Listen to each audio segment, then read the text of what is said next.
Hey everyone, welcome to another episode of the Bald Don't Lie podcast. It is myself, Samson Folk, and Louis Zatzman. It's our bi-weekly podcast wherein we try and figure out what is going on with the Raptors, good or bad. The last episode, we had to figure out a lot of the bad.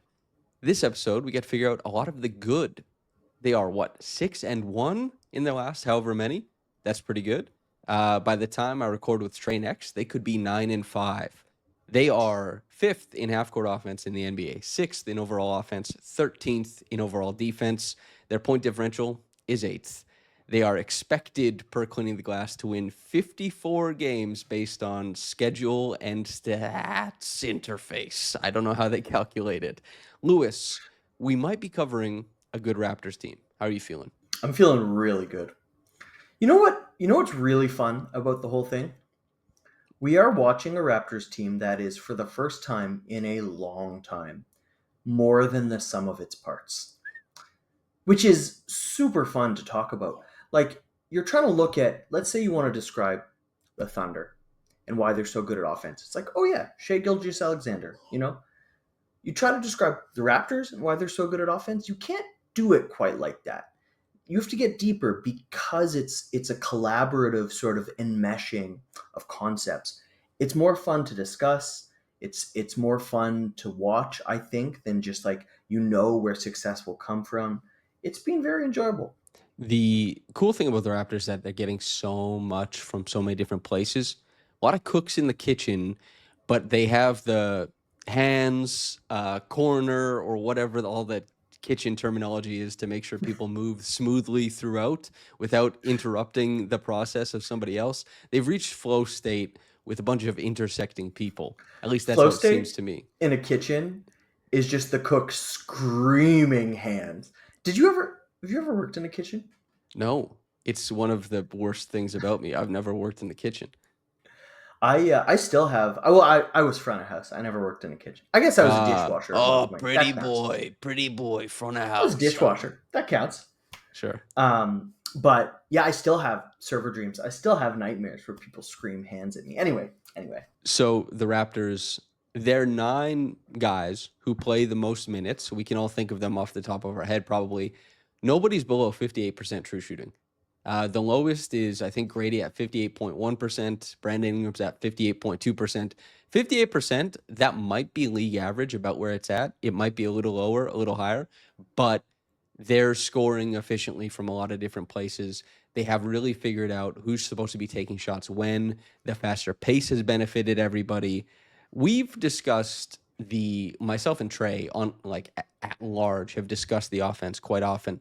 You and I, what we wanted to do today was look more specifically at the point guards who there's been a lot of praise for Jamal, and I think rightfully so. We'll get into why. There's also been a boomerang effect going back and forth on Immanuel, who's had a brilliant last 3 games, but had a bit nightmarish start. Why did you want to talk point guards? Let's start there. Because I think for modern offense to work in the NBA, it has to stem from point guard play. Do you remember? You must. When we did minute basketball, we wrote state of the guard, state of the wing, state of the big, and yeah, guard play has never been more important. And you're looking at a Raptors team that is led offensively by three wings who lack in some ways, not others, guard skills. None of them have all the guard skills, which is unique. And so I think a lot depends on the guards. Well, they can't be ball dominant guards. It's a remarkably difficult position to be in. You have to be a point guard, do point guard stuff without seeing the ball like a point guard does. And so we're looking at a unique challenge for the point guards of the Raptors, but also a unique approach to surmounting that challenge and how the two of Jamal Shead and Immanuel Quickley do it. It's really fascinating. They've both had to, I guess, occupy really strange roles. Emmanuel has been at his best when it's less, let's say, point guardy. Jamal has been at his best when he is very point guardy, but it's coming after this like first action. So neither of these things I think are regular, and you would expect offenses to get really great stuff from their first action, whereas the Raptors are like, well, we kind of churn through the first action, then we see where we are in the second action. The best offenses typically get what they want early, and they get it good. The Raptors are getting a lot of that second action stuff. And to explain that a little bit more thoroughly, who do you want to start with here? Because Immanuel Quickley, he's averaging like it's 60% from the field, 55% from three over the last 3 games. That's a tremendously small sample, but and like 5 and 5. He's been playing very strongly lately. We've looked into the numbers. There's also Jamal, who has numbers across the full season. It's been great. He's one of the best, quote unquote, assist men off the bench in the NBA. He is somehow almost leading the Raptors in assists despite playing like 16 minutes off the bench. Where do you want to go here? Where do we point the compass first? I guess the compass doesn't point anywhere Quickly, it's besides north. got to be Immanuel. Okay, Immanuel Quickley. Last time you and I talked about him, we focused in on his shortcomings, and the shortcomings were very short. He wasn't doing anything well, and some of it was us hitting home hallmarks of critiques that we've had. Picking up the dribble too early, not a very inventive passer, struggling to set others up, and then things that went away that we always expected to be there, like the three-point shooting. Now he is playing, in my mind, a little bit more of a streamlined role that doesn't require as much creation from him, but where the gunning and three-point volume has returned. He's been able to keep it up in a few inventive ways. And now we're looking at a guy who's kind of getting into the offense at every opportunity that he can as a scorer. And it's been tremendous for the Raptors, who really need that lately, especially with Ingram and RJ in particular slumping as scorers the past few games. Seems like a simplified role. It seems like they said you're just stop trying to do so much, and it's working way better. What are we looking at? Well, I'm just putting this stuff on screen so people can see. But if you want me to explain the video as we go on, just to give people information up front. So we were lamenting IQ's transition scoring the last time we talked about this. I will just say very quickly, expeditiously, Immanuel Quickley had 37 transition points in his first 9 games. In his last 3, he's had 31. He has been gunning like hell from the three-point line in transition. He has worked himself into a few more catch-and-shoot looks. That last handful of games, he's been pretty good at hunting them, and the Raptors have been better at turning defenses over to create those looks for him. But I think by and large, the huge difference between Quickley early on and Quickley now is just shot making. And even further to that point, he, in the last 2 games, has gotten 6 buckets, 12 points out of the short mid-range. And he's shooting like 70% on those. So what came around for Immanuel Quickley? He started banging triples the way that he's meant to, and then some. 55% is something serious. And he also has been getting the floater to go. When you're that efficient, everything starts to look better. When you're as inefficient as he was, the small things you do well don't matter. It came around. His season is now back to being kind of like normalized. That's my view on the point guard for the Raptors. There's a couple more things, I think. One, he's pump faking less. Start of the year, he was pump faking out of semi-contested threes a lot. He's not. He's taking semi-contested threes. That's awesome. He should be. He should be taking pretty contested threes. Like a contested 3 from him from 28 feet is a good outcome for an offensive possession. I was looking at his touch numbers, just in terms of what they're changing. And one thing that I didn't expect on the year, his touches have gone up from last season. We also thought Ingram would take touches from everyone, but probably Quickley most of all. Last season, Quickley had 64 touches a game, roughly in 28 minutes. This season, he is at 72 touches in 32 minutes. So, minute-wise, it's a lot closer than just the raw numbers. But his touches have gone up. His touch time, his dribbles per touch, have gone down. So he's the bring-up ball handler more. I think Scottie was doing that more last season. But he is also initiating sets and getting off it. Like, get just straight to the wing on Ingram coming out of a pin down, something like that. Get off the ball and hunt open space without it. He's doing that more. In these plays you're showing, he is forming up. Like this pass from Dick, he's forming up to his space. He's not floating to be a reset option. Brandon's doing that. He's hunting threes. I think that has changed from the beginning of the year, a little bit more than just shot making. When you start hitting shots, it's what, Darko said after every single game. We don't care if he's missing. He's a great shooter. He'll keep shooting. I don't think there's any analyst in the market that said, stop shooting threes. Maybe some fans, because fans, dude, when I watch baseball, I'm like, why can't Vladdy hit nothing but grounders? He's an incredible hitter, right? He had a, historic playoff run. I'm a fan. I get upset. But like analysts whose job, I don't think anybody was suggesting like, hey, quickly, you can't shoot threes because now you're a bad shooter. Everyone was just waiting on what we've Yeah. seen the past 3 games, which is torrid shot making from downtown. The ball handling stuff, I can't remember if I said it explicitly, but I always wondered coming into this season, like, hey, we're looking at a Raptors team and a Darko offense that he loves his point guards. I wasn't so sure if Quickley's touches were going to go down. I thought maybe the points per game would go down, which has been the case early. And we're seeing the 3-point attempt rate going up. That's all stuff that I love. I love the shift in tone. I love the shift in the smaller, I guess, aspects of his game. And when the 3-point shot goes down like this, it's obviously great. There's some playmaking. I didn't clip any of it for the viewers, but some of the playmaking has improved. This was even when the stats weren't really there. He started to, I guess, elevate a little bit more. He elongated drives by keeping his dribble alive more often.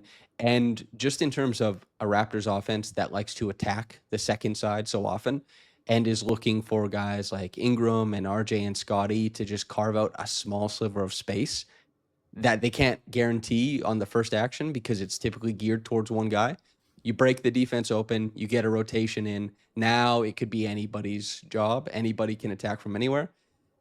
Quickley's done a better job of stirring the drink. Even if I think a lot of his success in the past handful of games has been just about like cold-blooded shooting, which is when you're one of the best shooters in the world, which volume, all that kind of stuff, he's in the top 30 or 20. That's pretty good for Immanuel. I've been pretty happy with it. Yeah. Yeah. It's been really fun defensively too. I think a little bit of an uptick. He had a steal fronting a big, like on a little mismatch. Uh, he's just, obviously the defense has just been a full 180. Just everyone has come around. But Quickly, I think especially, has settled into a much cleaner role. I think we're finally looking at theory meeting practice in terms of his off ball defense actually offering a little bit of teeth. Also, see, I like to know what numbers are saying explicitly. And I gave this stat on the podcast that Trey and I did, how synergy it sorts into high pressure defense, low pressure defense, and the Raptors are literally polar opposites. They were the highest pressure defense in terms of volume when Trey and I talked about it, and they had the worst points per chance. Meaning when they played high pressure defense, they're getting killed. When they played low pressure defense, they had the best points per chance defensively. And so how synergy tracks it, which I don't actually know, that has changed so that the Raptors have been playing more low pressure defense lately, less high pressure defense. Now I go and watch the clips that they have allocated, and I can't tell the difference. A low pressure defensive possession for the Raptors that they had allocated was when they were doubling like 42 feet away from the rim. And it looked no different in terms of where they picked up. I don't know how Synergy is tracking this or organizing this. So as far as I'm concerned, those numbers cannon fodder. They say the Raptors are playing less of it and that low pressure is better for them. But as far as what's on tape, I have no idea. I don't know if it's the lowest man where he sits in the defense. I don't know what rubric, whatever. But to my mind, it looks like it's a little bit less press. It looks like it's a little bit friendlier for the guards on the roster, and the bigs don't have to cover quite as much space. Although it's tough to track that stuff as just a singular viewer. What have you made of the defense? Like you said, it's been a 180. Is there anything you feel comfortable and confident that you've noticed has changed?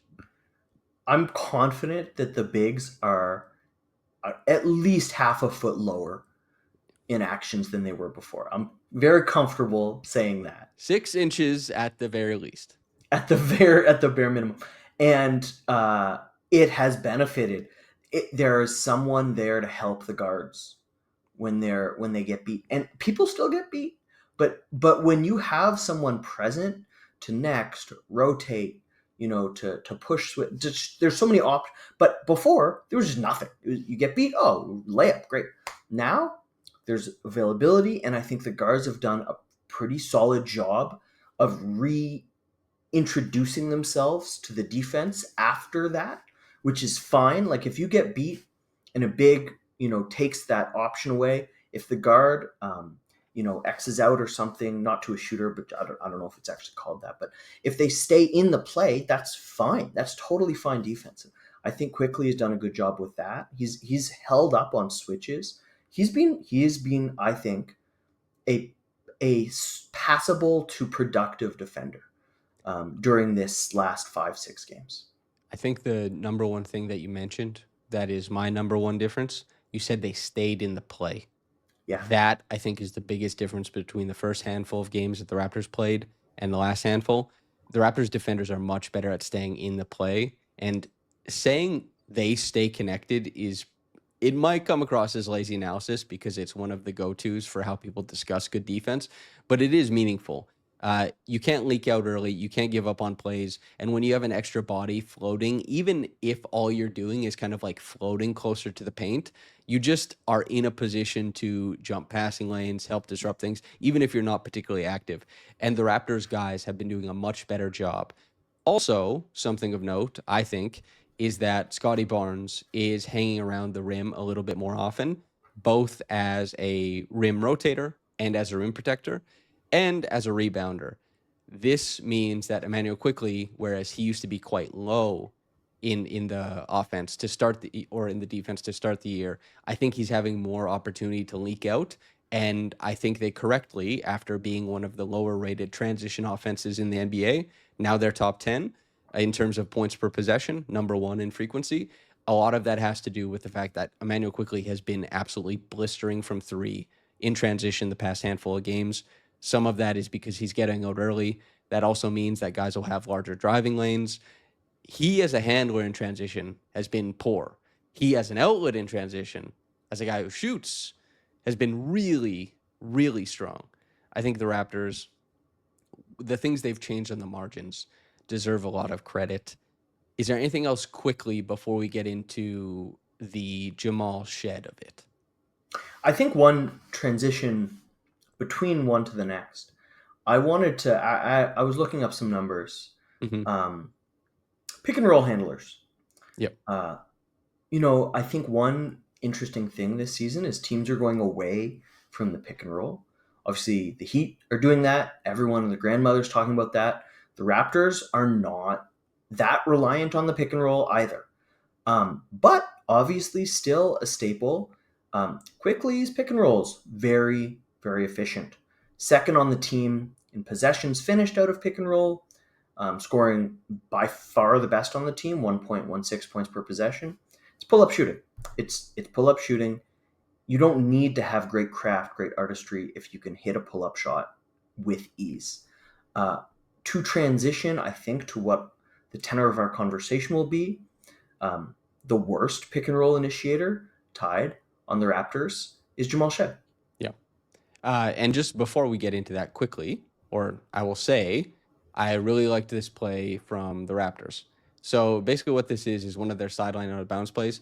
And to make the point you're saying that the Raptors aren't necessarily dependent on their pick and roll, is that the Raptors love set actions. They love their automatics. They love pistol. They love to bring guys these option screens for Brandon Ingram. They love to come off of staggers. They love to come off of pins. They love split action. They are trying to initiate offense with the pass more often than the dribble, which I think is a correct assessment of the offense by Darko. He sees the players there. They have a lot more, I would say, offensive talent than they did in the past, but that doesn't mean they're a strong dribbling team. They use the pass to get to places. They work off ball to get to places. And that's why I want to highlight this sidelines out of bounds play where there is a split action on the weak side to just occupy the defense. Then we're going to be looking at coming up and getting the ball. And Quickley is going to ghost a split action and come off of a pin. We've seen them run this twice for points. Quickley hit a 3-point shot on both. The coverage was different each time. But this is what Darko is trying to do. He's trying to utilize gravity everywhere he can. He's trying to utilize the pass instead of dribbling, and he's trying to make sure that the Raptors can organize offense and get it that way, which I think is, as I said earlier, a good assessment of the offense. One of the best. Go ahead. Props to Darko. Like, really, really impressive coaching so far this year. Sorry, please continue. Yeah. And also, I addressed this on the other pod, but the Raptors have two of the best sidelines out of bounds scorers in the NBA, RJ Barrett and Brandon Ingram. And some of that is just Brandon being a wizard, and some of that is RJ. The set design on these looks are pretty immaculate. Jamal Shead. So I'll say this, as you addressed, he's not had success as a pick and roll ball handler this season. Not really. But he has had tremendous success in winning minutes, in creating looks for others. His defense, he's been able to draw a few more of those moving screens. He hasn't given up as much as he did last year. He wins minutes like crazy. When he's out there, he touches the ball a lot. He leaves an indelible mark. And he's shooting like 45% from three. Everything that you would want is happening right now. And I do think it's interesting that he's described by most people, I think, as like an automatic paint touch. He is not touching the paint often at all, actually. He's cutting his drive short in a way that almost the whole rest of the league doesn't, as far as like how often he does it relative to himself. He is killing his drives early and often to pass when others have advantages, not when he's run out of his own. He is not trying to figure out the natural end of his drives as a scorer. He is simply staying on ball and recognizing what can happen with himself as a playmaker. In an offense that has a decent amount of offensive talent, a lot of cooks in the kitchen, and a whole lot of motion, a quick player who can pierce middle and then assess while live on ball has been one of the best assist men off the bench in the NBA. A tremendous addition to what they want to do. And his verve for playmaking comes across more starkly than anybody else on the roster. I will put it on screen for the viewers. Louis, what have you made of Jamal Shead? When I think of an effective point guard, not a star point guard, but an effective point guard, I think of a guy who influences his team's shot profile outside of his own shot profile. And that's what we're seeing with Jamal Shead. We're seeing a guy who doesn't take a ton of layups, who doesn't take a ton of shots, honestly. He's taking over half of his shots from three. He's canning them, but the fact that he's taking, over half of his shots from three isn't huge. He's taking under 5 shots a game, right? So it's not like he's really moving the needle out of his own shooting. But when he is on the floor, the Raptors take more than 4 percentage points of their shots from the rim. He's not a terrific rim finisher, but the team is by virtue of that when he's playing. The Raptors are taking over 5 percentage points more of their shots from deep. Again, that is his rapidity in being able to change the defense, find shooters. You saw it right there. He's making clean choices with the ball. And even though he himself is not, changing the team as a scorer, he is changing the offense just by virtue of his ability to toggle between these guys, these cooks. He is the caller of the line, right? And he's doing an amazing job. That pass, especially to Ingram, that's artistry right there. But other than art, a lot of it's simple. A lot of it's really like simple, easy basketball. But he is just making the right choice. When people talk about old school point guards, that's what we're looking at. We're looking at a point guard who is moving within the flow of the offense, hand on the wheel, guiding it correctly. So every play we're showing here, none of these are something you would consider for a point guard, really, outside of the last one, which is basically just it's the option screen. For audio listeners, I'm very sorry that you're not included in this necessarily. But for video, this is an option screen for Brandon Ingram where he could take I think this cross screen from Jacoby, or he can come off a pin from Jakob. He chooses to come off the pin for Jakob, and all Shed has to do is just toss it to him. That's why point guards in the Raptors offense get a lot of assists. They always have, because Darko likes to lend his pen to this. But the rest of the plays here, none of these are first action plays. None of them are pick and roll ball handling. All of them are Jamal Shed acting as a floater in the offense. And when the ball finds him, he simply pierces the defense and immediately looks to find somebody else. The Raptors, I think, really know what Jamal is trying to do. They trigger a lot of cuts when he is on ball. And, there are scripted cuts for offenses. There's a lot of things that you're supposed to be doing, but players also know which guys are willing to pass. Jamal Shed is probably the most willing passer, he and Scottie Barnes, on this whole roster. His ability to touch, put the ball down, 2 dribbles, 1 dribble, and immediately be willing to move off ball, he's servicing a lot of stuff here. And I think the shot quality is pretty good. There's a really fun stat here. He is both the 100th percentile, number 1 in the NBA, in the percentage of drives off of closeouts that end up where he's passing into a 2-point attempt. He has the most of those in the whole league. He also is the most efficient at that in the whole league. So as far as the guy who's like attacking second side and turning it into 2-point attempts for his teammates, a lot of these are layups, short little push shots. He's number 1 in the whole league. That level of step into a game, the ball finds me, I find the offense for the team, is really, really unique. They love to cut for him. He's top 20% in the whole NBA at creating 2-point looks with passes on his drives. He's one of the bottom 5 players in the whole NBA at shooting out of drives. This is a guy who is not looking to score ever. As you said, his 3-point attempt rate is sky high. So when he puts the ball down, he doesn't care about getting to the rim. He doesn't even care about touching the paint. He's just like, is the defense reacting to me? Let me make a read.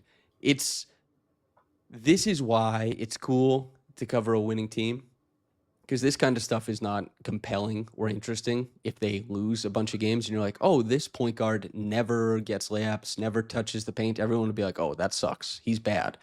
But he's on the number 5 half-court offense. He's on the number 6 overall offense. He's a huge part of it. He's, 3rd on the team in assists? So this process is very unique. This process is novel almost. I would say, as far as the statistical profile of what's happening here, and then if you look deeper at just like the complete deferential aspect of what he's doing, there's maybe like 3 guys in the league who are doing this, if that. He's very unique right now, and he's banging triples. I've had a blast watching him.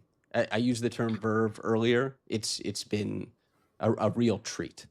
This is what I mentioned right at the top about being more than the sum of their parts. Mm-hmm. You described a player who passes for 2-point shots out of the drive. You know who never does that? Immanuel Quickley. And Immanuel Quickley is a guy who can initiate with his pull-up shooting, who is successful in those sets. And so what happens when you put them together? Magic. So some lineup numbers that I think are really, really interesting and reflect very well on Darko Rakovic. Jamal Shead has played 19 total minutes without any of Immanuel Quickley, Scottie Barnes, or Brandon Ingram on the floor. The team is not asking him to carry a very large burden. It is alongside of these other players that he is doing that. And it's been very successful. I wrote a piece for 538 a few years ago about stacking point guards, having 3 point guards.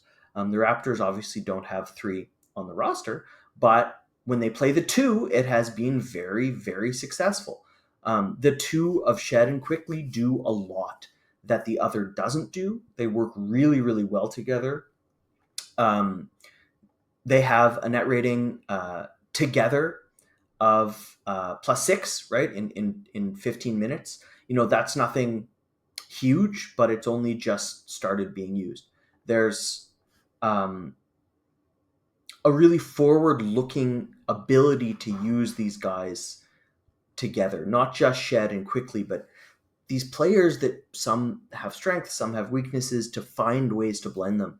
I think one of the laziest points of analysis I saw about the Raptors before the season was their best players all want the ball in the same place. They're all Yeah. mid-range players. I think that is an outcome-based analysis, and it's just one thing. Like, RJ Barrett is not taking his shots the same way as Brandon Ingram at all. Like, in at all. And I think one of the joys of looking at the Raptors right now is, if that's the way that you understand the way that these guys play, it would never make sense why they're succeeding. You have to go deeper, which is why it's so fun looking at what Shed has not been good at. Because for all of his inabilities in some areas, he's been remarkably impactful. That's good. That's fun. I also, just on a wider trend thing, S when he was with SDPN did this really because Wemby, it was the year that Wemby was playing in France and he started to get all the crazy buzz as a prospect. And basically it was S asking a bunch of different people, draft people, NBA people, about what Wemby represents and what size represents in the NBA. And if like there's a future where the point guard is dead. And I remember it is 2022, but I was like, no way.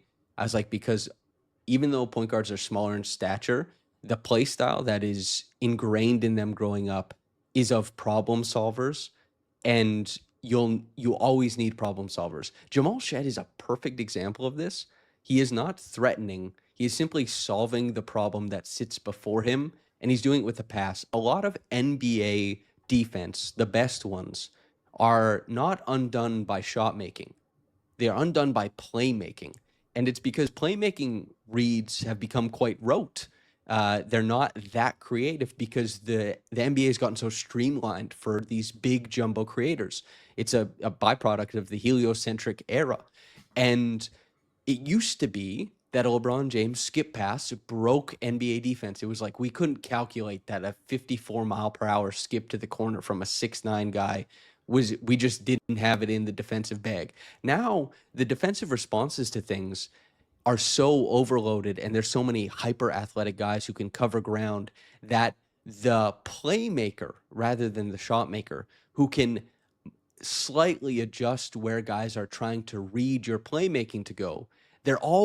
Everyone can read your dribble and know where you're trying to get to. And everybody knows where you're trying to get to offensively because we have such streamlined shot charts as well. Yeah. So the ability to the changeup that is Jamal Shead, the off-speed pitch, that is why his playmaking is so effective while representing no teeth as a driver.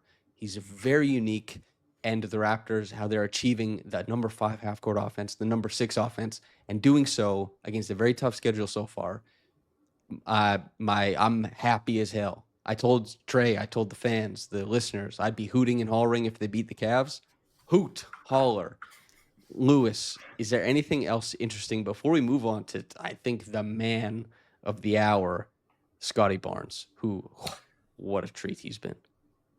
Yeah. So I think that's the shadow looming over all of this, right? Is none of it works without Barnes doing what he's been doing. And when I said at the beginning, the success is more than the sum of its parts, there's a catalyst. Not the cause, but the thing that empowers the reaction. Barnes is the reason why Shed in many ways has been so successful. The reason why Quickley, like, he is, wow, has he been amazing. Just to give you another sense of these things, Shed without Barnes right now actually has been very good. Quickley without Barnes, well, it's actually fine. They're finding ways with Ingram. That didn't go the way I expected, but like 6 minutes, 8 minutes, nothing real. Let's talk about Barnes, because if we're going to talk about point guards that work with flaws, Barnes is the major reason why. So Scottie Barnes is as a defender, he's been the most impressive. But I don't want that to undersell how fun I found his offensive process. The game last night against the Cavs, that ability to full throw ahead dribble, get out and run, and play make with his chest up was so impressive. He would grab the ball and start 6 feet behind his guy. And by the time he hit three-quarter court, he had the edge. And it's not like I understand Evan Mobley was on the second night of a back-to-back, I'm pretty sure. But the whole Cavs team wasn't, and they rested. Actually, no, Mobley was rested. Yeah, I'm they pretty sure rest. it was, yeah, right. Sorry. Mobley was his guy, and Mobley got beat down the floor with a live dribble quite often. Hell yeah to Scottie. Jared Allen, maybe there's an excuse. Donovan Mitchell, he also rested. Darius Garland, I can't wait to see the Raptors play the Cavs when they have Darius. But to not get too sidetracked, Scottie, the push pace stuff has been incredible.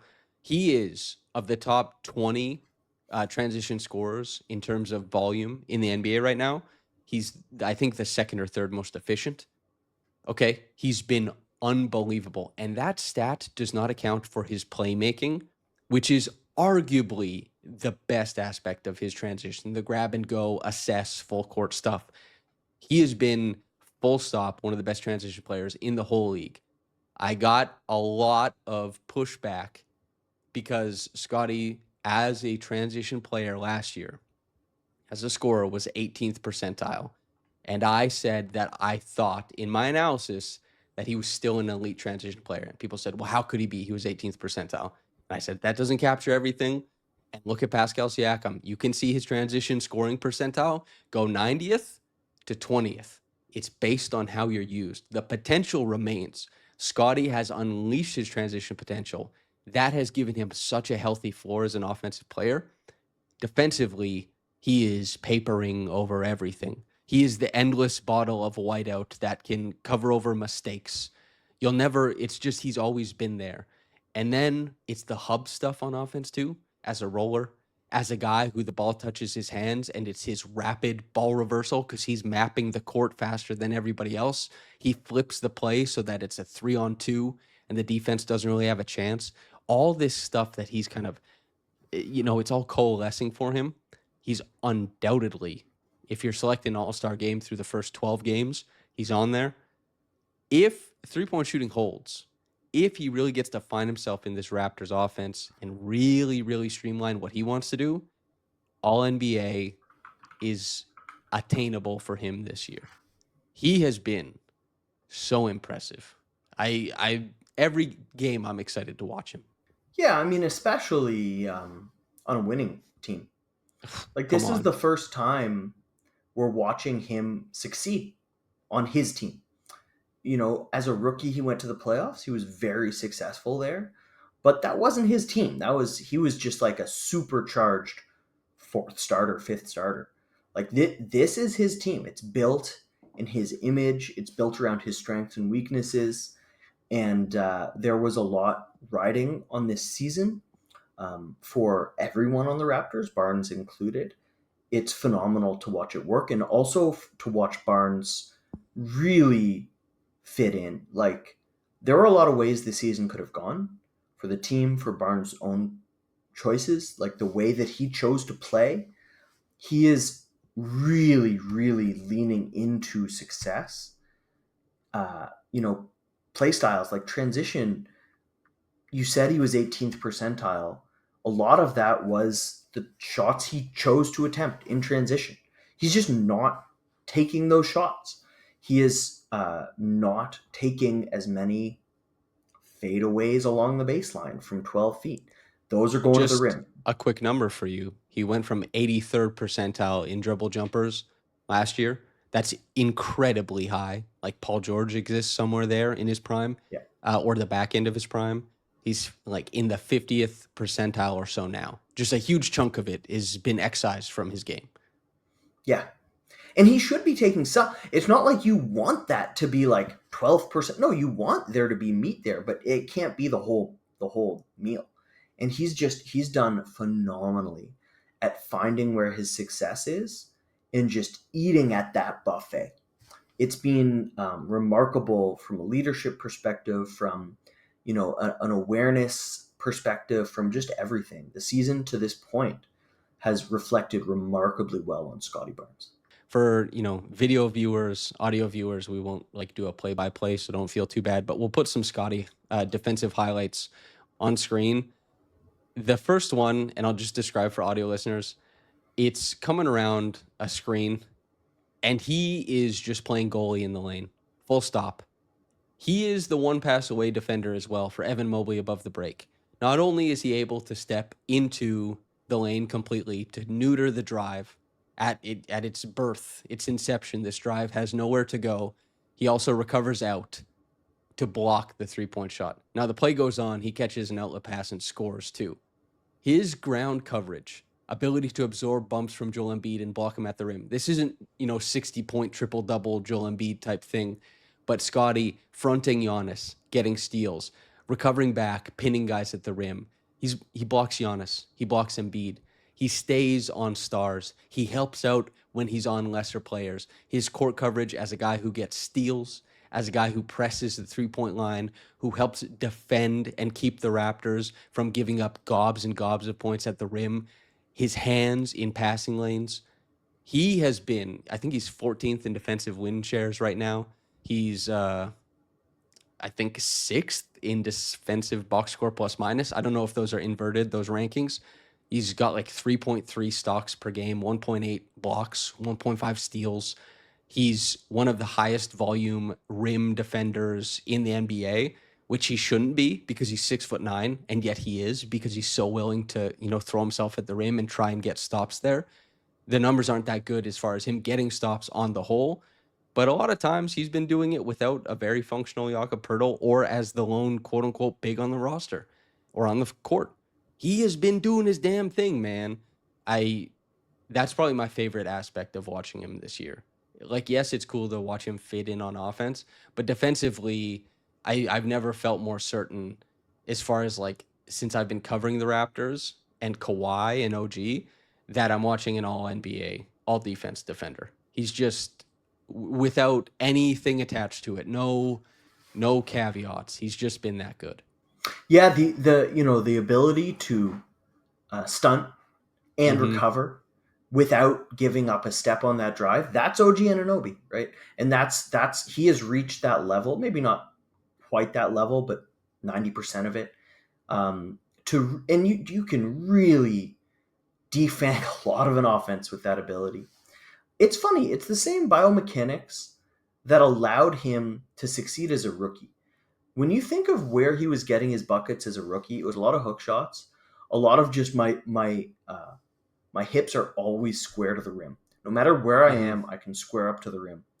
And he does that as a defender. He's low, part of the same reason he probably has a lot of trouble beating people with the dribble is the same reason he's good at succeeding protecting the rim. He doesn't get bumped back. And when he unfurls, he's square to the ball. His arms are long. He's not moving backwards. That's recipe for success, right? That's the ability to block shots. It's really, really impressive. When you combine that with just the way he's reading offensive plays, where he is, and also where his teammates are, like that pin on Kelly Oubre, the clip you're showing actually was only, I think, about a third of that possession. Yes. And he multiple times had sort of crept back into the lane because one of his teammates had actually abandoned their guy and was rotating with no one there.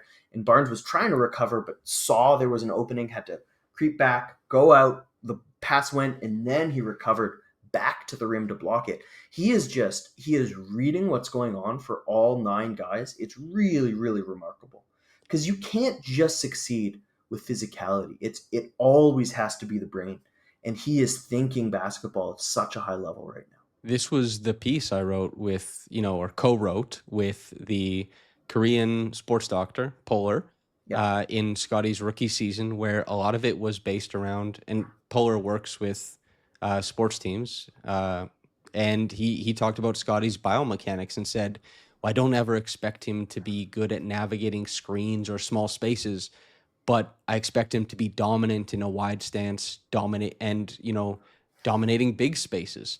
And yeah, it's tough for him to navigate screens because you can't get little and you can't get tight and your feet can't get close together. OG Anunoby doesn't navigate screens like that either. He uses big steps and takes dramatic angles and uses his arms to stay in. A lot of that is technique for OG, and then letting his bullish strength keep him in the play. And Scottie has really, for a guy who liked to try and win in the small spaces and was overmatched by smaller players, who of course would beat him in those, like be a ballerina around a screen. It's just not his thing. He tried early on in his career, but at some point, he started being a guy who's like, I'm going to dominate big spaces. And the outcome for that has been just like, he can be 8 feet away and close distance, and he's a really quick jumper. And everything underscoring this, I hate to like sum it up with this, but he's incredibly strong. He is incredibly strong. It is rather uncanny the way that he's able to hang in. He shouldn't be able to hang in with Giannis or Embiid. Uh, not It's not like he's winning that physically, but hanging in, he shouldn't even be there really, and yet Yeah. he is. Uh, you see it; it underscores everything he does. It's part of why he was so successful early on as a rookie. He meets the moment physically in a way that few players do, and I've had a ball watching him. It's that physicality and intensity in sport is one of the rare things. And in basketball, that needs a lot of skill. Seeing it married to skill, it becomes like a special, special thing, in my opinion. Yeah, I love that he gets up for big matchups, and then he treats Evan Mobley as like, this is one I'm coming for. I really look forward to those games when he's like, this is getting everything. Not a lot of guys do that in the regular season. It's fun when he does. He had one against LeBron James very early in his career. He had a huge game against Durant at some point, I think. He just Those are fun games when he really rises to a perceived star. I Was that one of your favorite performances from Scotty last night that you've seen? Absolutely. Is there anything else that comes to mind for you? I know you just named a couple. So while you think of another, I'm going to say there was a game in his rookie season or his second season where he played a lot of drop defense versus the Knicks. And Mhm. it was the first time I think I saw the greater potential to kind of maraud around the rim and break things up and compete on the defensive glass.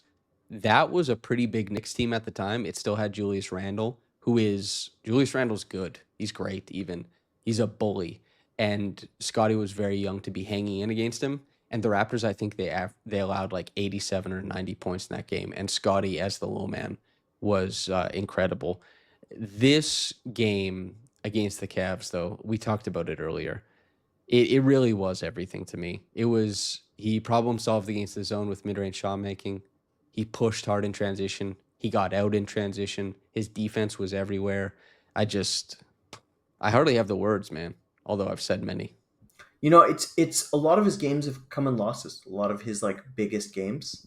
Uh, I think not last night. Yeah, I think that Thursday night game against the Cavs, um, probably is right there for me for my favorite because it came in a win, and it came in a way where he wasn't dominating the ball. He was doing what the team needed of him. He was fitting in around the edges and just putting like 100 mile per hour heat into that role. It was really impressive. What's your expectation for this game against the Pacers? It's a Pacers team that blew up upon arrival. They played an incredible game against the defending champions. They knew they'd be up against it as a team this year without Tyrese, and they've I think had a mid-game injury 7 out of the 12 games they've played this year.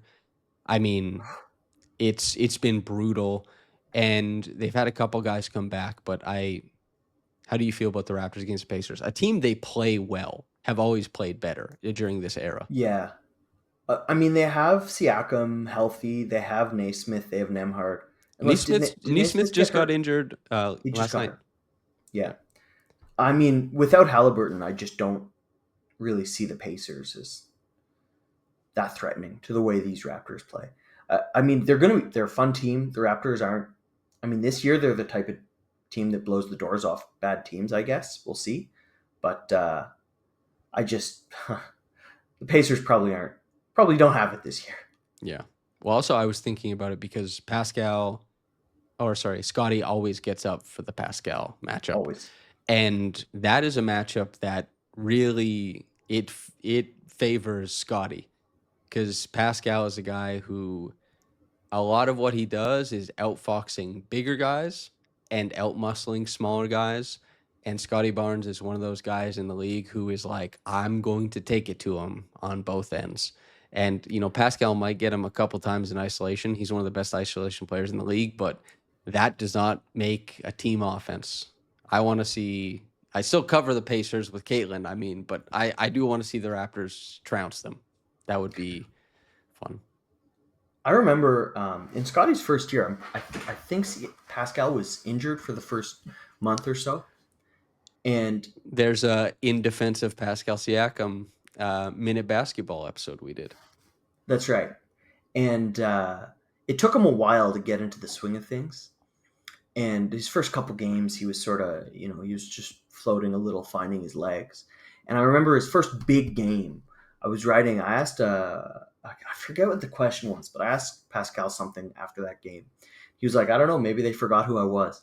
Like, because his teammates were sort of looking him off a little bit first. And it was like, finally he could remind everyone. But I remember asking Scottie as well, about Pascal. And Scottie gave this great quote where he's like, yeah, he's one of my favorite players. And this was when people were like, do they fit together? Because Scottie came in with such success playing the position that Pascal had played and was injured and sort of not playing. And I think a lot of the conversation around that duo didn't have much of a bearing, in fact. I think they fit very well together. They complemented each other. And I think they liked each other, as well. And it's really fun watching them play against each other. It'll be good. I hope they go 100 at each other for the rest of their careers. Yeah, that'll be fun. Scottie got the chain is the term, right? Took the chain in year 3. Yeah. Pascal handed it off, I think happily. And year 4 was not Scottie's. It was like so much stuff happening with the Raptors, and obviously the Pacers go to the finals. Year 5, Scottie probably, in my opinion. Pascal forever in the rear view, if I had to guess from this point on. And maybe this game against the Pacers will be a firm and authoritative on that conversation. Wow. You don't think next year Halliburton comes back, Pacers go to the finals again? You don't think people are seeing Pascal as like a top 20 guy? But a top 20 guy would be kind of tough. He's also getting older, and they're having him play 30% usage basketball this year. Yeah. You know what I mean? A lot of what Pascal does is being extremely timely on the Pacers, and whereas Scottie is stepping into this much more than timely role, right? Pascal's role last year on the Pacers was, as far as exerting himself, far easier than what Scottie was doing. The numbers were obviously far better, but I think probably from this point on, things will tip towards Scottie both in efficiency, exertion, and overall impact. That would be my expectation. Pascal's one of my favorite players ever. I loved covering him. It was nice to catch up with him at the finals and have that. But Scottie is coming into prime. Pascal, I think, has to work really hard to stay in it. It's hard, man. It's what is the meme? It's like, oh yeah, he's 32. He's damn near dead. It's the end of his life. He's an NBA player. Whereas, I just turned 30. I feel younger than ever. Forever young. I have not watched Bo Burnham's turning 30, and it hasn't affected me so I remember you telling me that it did for you during the pandemic. Bo Burnham was very impactful during the pandemic, man. Yeah. That was an emotional time. Yeah. Anything else about these Raptors before we get out of here? You said the numbers, so I've been meaning to ask you this since you said it. The numbers you said had them at a 54 win team now. Uh, have you adjusted what you expect from them? I know you said to Trey, you like the dream, right?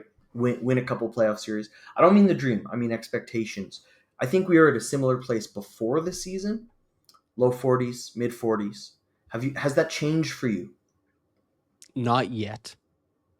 And already already went out on the limb. You know what I mean? Like not the craziest limb, but consent the Raptors eventually Vegas and like the consensus got to just below 40, but it started out at like 31 or 32 for these Yeah. Raptors. And at that time I was like, "Oh, it's low to mid 40s." I get to have 10 more games, I think, before I decide to make that next leap. And as far as like wins, the next 10 games will decide a lot because they play a lot of mediocre teams. And if you want to win a lot of games in the NBA, you win against the mediocre teams. If you want to win 38, 37, it means you lose maybe half, maybe a little bit less to the mediocre teams. So this next run, wherein I'm hoping for that 7-3 stretch over the next 10 games, this is what proves it to me. This Cavs game meant something. The 6-1 response to the 1-4, that means something. But this next 10 games, if they, whatever their record is at the end of this, I will be happy to try and predict something. How about you? I worry that everyone is playing to capacity right now. You mentioned everyone's efficiency.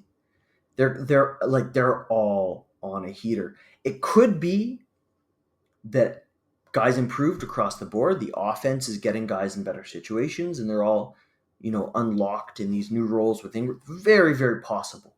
But there's a little worry that, and I wrote this after the Nets win. They won. It was a professional win, but it was very reliant on shot making. They were not able to create layups outside of a couple Barnes passes. Um, and I worry that the offense right now is reliant on just over the top offense, shot making. And if that doesn't stick where it is now, even if it moves a tiny bit down, what the ripple effects will be and where the offense will land. I'm doubtful that it stays in sixth, right? I'm doubtful that it sticks around here. Um, that being said, if it sticks around here, we are looking at a miraculous season. Just the joy that we will have covering this team, talking to each other, writing about these games, because it's rare. How often do teams come into the year predicted to be in the low 30s and then just knock everyone out they face? You're like the Sacramento Kings, the Beam team, right? They Yep. had that. How many teams get a chance to do that? The Raptors after the championship year, right? Everyone wrote them off. They knocked everyone out that year. It's Pistons last year were a Pistons lot last better than year. people thought. Yep. Just to give you numbers for that. So the Raptors, their volume and efficiency at the rim has been dwindling game over game for some time. Non-rim paint, they're fifth in points per shot. Layups, eighth in points per shots. Hook shots slash turnarounds, 12th in points per shots. Non-paint twos, eighth in points per shots. 2-point jumpers, first in points per shot at over a point per possession. Thank you, Brandon Ingram. Yeah, thanks, Three Brandon. 3-point pull up, third in points per shot. But only they're one of the lowest volume in the league. The thing with this, and it happened at the start of the 2023-24 season with Dennis Schroeder and with Scottie and all these guys, was that teams were giving them open looks. So the Raptors are not a team that commands a ton of, I think, 3-point gravity from a bunch of places right now, but they are NBA players, and if they're given open looks, they are hitting them. The Raptors have had a lot of open threes this year. I don't think teams changing the calculus on how they guard those is going to be bad for the Raptors. And I don't think that they'll be so bad that like they start performing really poorly on open threes. I do understand the qualm about it though, because shot making can escape you at times Comes and for sure. goes. But it's also why Personally, I love when it's not choosing between Grady or Jamison Battle. I love when it's both because those guys, Jamison is a better defender, but Grady has not been killed yet on that end. Yeah. So the benefits have to putting more shooting on the floor have been immense. Sandro also isn't going to shoot this well from three, probably, but hey, maybe he does. But it's fair enough to worry about it. The Raptors, they probably need a little bit more rim pressure. Maybe Yaka plays himself into a little bit. The back starts feeling better. I'm not sure, but this next 10 games, I won't put the cart before the horse. The 6-1 response is a big deal, but I won't put the cart before the horse. I don't see 50 wins immediately right now. I don't think like, oh hell yeah, we're gonna dance on graves or anything. But out of the grave, not dancing on it. I'm happy with that. How about you? I like that. I like that wordplay right there. That's pretty clean. Thanks. I learned from the best, Louis Zatzman. I was reading about a revolutionary Mexico when I was stumbling upon simply a game recap of the Raptors. Suddenly I was learning about all these things. Little do the readers know you were explaining this to me like 4 months ago, I swear. You were asking me Yeah, about this. I listened to this podcast series from Mike Duncan called Revolutions, and he because I my master's thesis was about the Paris Commune, so that was one of the things he covered, um, and so I listened to the Mexican Revolution one, and when it's what you're listening to, and it's sort of what's going in your brain, it's sort of what you relate That's ideas to. So yeah, that's why scenes are so important, you know? Uh like a scene of writers, a scene of creatives, a oh yeah, yeah, scene. yeah, yeah, yeah, Uh, nothing. Very few people do it in singularity. yeah. It's everyone, like even you and I, right? When we talk about basketball, I think we come out richer on the other end. Every time I talk basketball with someone smart, I think I come out better on the other end, and it's good for when that's why your writing is so much better is because you're steeping yourself in other things and those themes influence your writing and it enriches people in a way that certainly my writing about games doesn't. Like, oh, I get a That's little extra context on what play they're running. Boom, Mexican Revolution. How do you feel? um That's why we go watch games at the bar, you know? Scenes. oh yeah, Enjoy the even was it Thoreau who wrote Walden? That was Thoreau, uh right? Walden I think guy? so, yeah. My Yeah, money yeah, don't yeah. jiggle jiggle, it fold. Yeah, Thoreau. Even he wasn't alone in Walden. His mom lived next door. She was like making him sandwiches while he was writing that. This is good. I love this graphic. I also liked how when you were showing the videos, your little bald guy up there was like peeking over the videos. You see that? Hell yeah, dude. He wants to get in on it too. I should have put glasses on him, but we're still. I made this graphic about like 8 minutes before we went live, so we should have a professional graphic person do it instead of my It's pretty very good. paltry attempts on Canva. But anyway, listeners, thank you very much for tuning in. I hope you enjoyed the Pacers game tonight. And if you're listening after the Pacers game, I appreciate you because the life cycle of a sports podcast is very short, and I appreciate if you listen afterwards because some of this stuff should have a life cycle longer than just one game away. Thank you for tuning in. Make sure to like, comment, subscribe. Hype. We reached 15,000 subscribers. We're lots of listeners this year. We're very happy about it. More from myself, Lewis, Trey, S, Zulfi, Kyle, Cody, everybody, and everyone writing over on the website.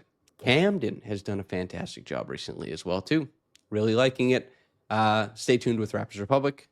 Thank you very much. Whether you got into this in the morning or at night, from myself and Lewis, have a blessed day and goodbye.